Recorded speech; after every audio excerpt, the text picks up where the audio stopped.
நான் தான் பாவம் செய்கிறேன். என் ஜனங்கள் என்ன செய்யறாங்க என்று காப்பி அடிக்கிறாங்க. நான் தானே பாவம் செய்கிறேன். ஜனங்கள் என்ன செய்யறாங்க? நீங்க தான் உங்களால தான் பழைய வைக்க பிரச்சனை. நீங்க தான் உங்களால தான் உங்களுடைய கடவுளுக்கு பிரச்சனை.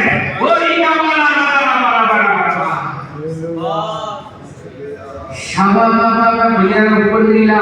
கத்து வல்ல உங்களால யாரெல்லாம் ஒப்புக்கொள்கிறீங்களோ, யாரெல்லாம் ஒப்புக்கொள்கிறீங்க கொஞ்ச நேரம் அமைதியா இருக்கு யாரெல்லாம் ஒப்புக்கொள்கிறீங்களோ கொஞ்ச நேரம் 2 நிமிஷம் 1 நிமிஷம் அதே வந்து இதனால தான் தடை ஆகுது. இதனால தான் என் வீடு கட்டப்பட்டு பாதையா இருக்குது, தடையா இருக்குது. ஆமா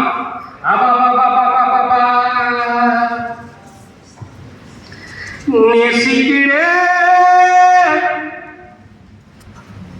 உம்மைத்தானே ஐயா, நிலையில்லாத இந்த உலக